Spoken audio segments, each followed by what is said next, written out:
got to know everything or adhere to the God who does know all things?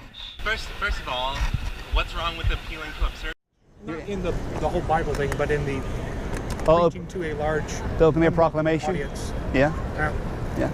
Why are you interested? What makes you what perks your interest, I guess I should say?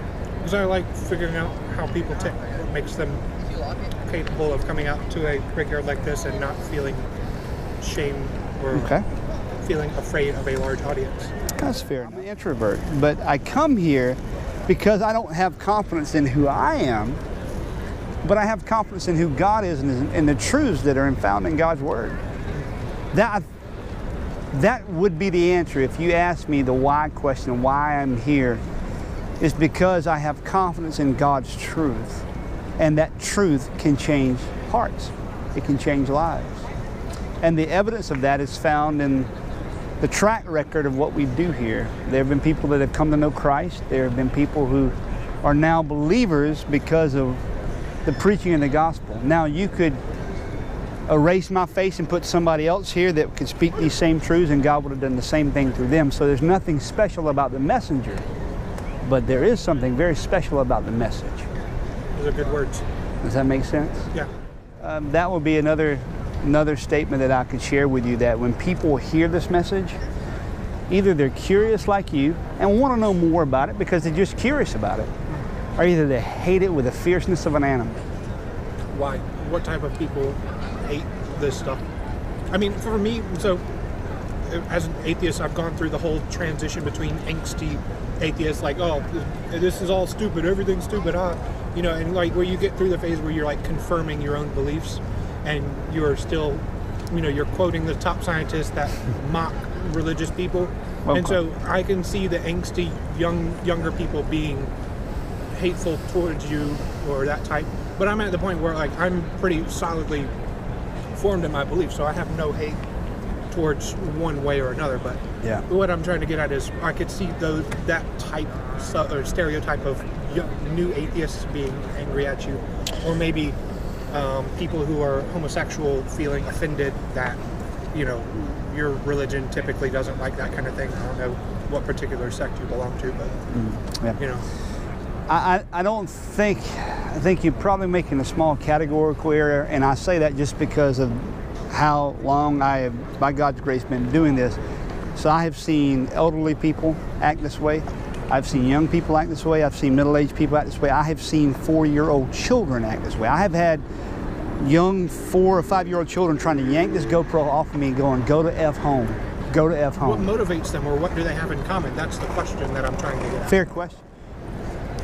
And it's a very simple little verse tucked right in Jeremiah 17:9. Jeremiah was a prophet who lived in the Old Testament, and he was sent to the nation of Israel when they were in their rebellious years as a warning to Israel. The heart is more deceitful than anything else and uncurable. Who can understand it? Now that doesn't mean the blood pumping muscle in the center of your chest. That means the very thing that makes you who you are. Your very mind, your very will, your very emotion, your soul. Okay? So everyone by their nature is fully corrupt because of the fall of Adam and Eve, because of the corruption of sin. So no matter whether that 5-year-old's trying to pull the GoPro off my chest, or whether the elderly man in the wheelchair stops and points his finger up at me and screams at me a bunch of profanities, or the atheist comes by and wants to debate, or the guy screams that he's going to blow my brains out along with everybody else out here. Your explanation for that behavior is the corruption of sin. The corruption of sin inside of the human person. Interesting. Yeah. See, I would want to be more specific than that, like what types of sin, for example, if there are types. I guess what I'm getting at is that there are probably, in my mind, scientific or psychological explanations for these types of behaviors, like, you know, depression, anxiety, hatred, stereotypical, you know, or stereotyping of a certain group, or projection, or. So now you have to ask yourself, where did all these psychological dilemmas come from within the human mind? It comes from the brokenness of man, the fallenness of man. See, when Genesis chapter 3, verses 5 and 6, when Adam and Eve chose to be autonomous, they basically said this in that chapter, in that verse, in these 2 verses: God, we are going to determine what good and evil is now.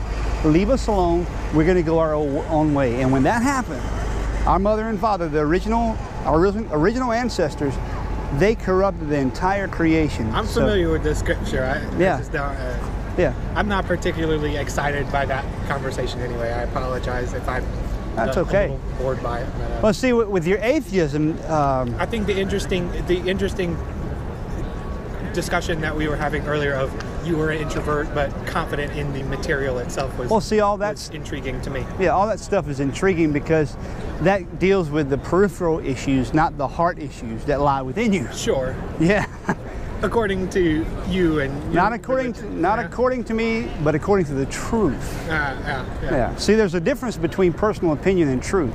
See, truth doesn't change. Truth is always the same. Yeah, and that's the major issue, because we can talk about the peripheral stuff, and man, we can have me and you probably be really good friends, to be honest with you. If you like the things I do, and we'll probably get along really well.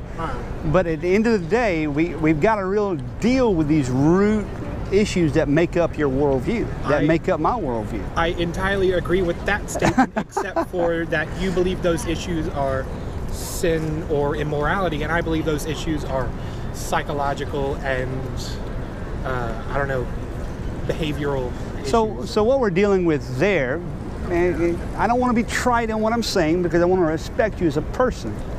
We're basically talking about the things that we can examine on a microscope so we can see. Sure.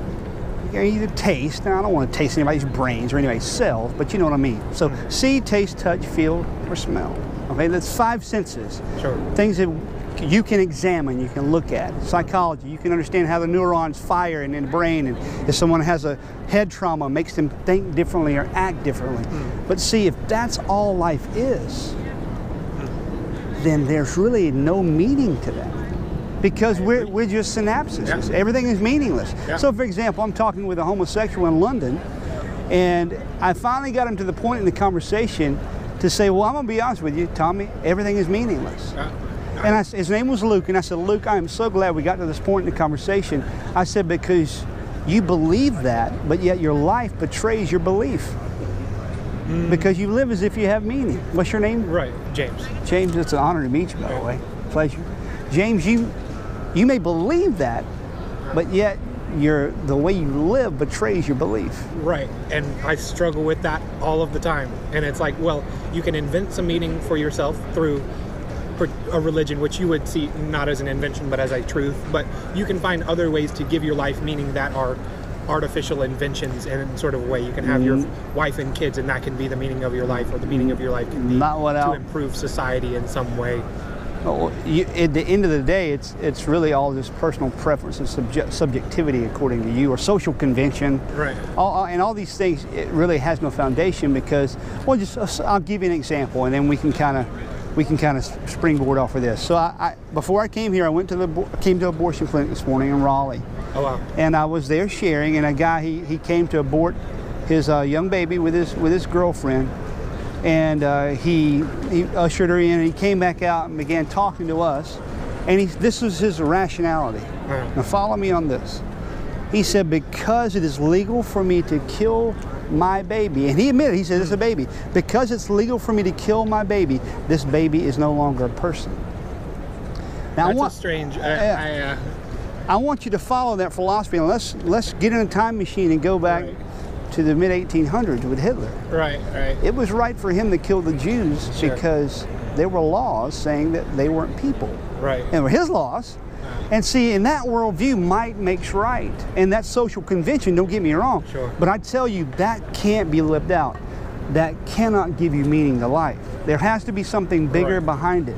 Yeah. And even some scientists now, they're beginning to look into the micro nuances of a cell, and some of them are coming up with something called dark matter that's so minute they can't even observe it. Wow. And they're saying this may be the starting parts of life. But that's the starting of understanding. That's the parting starts of understanding eternity.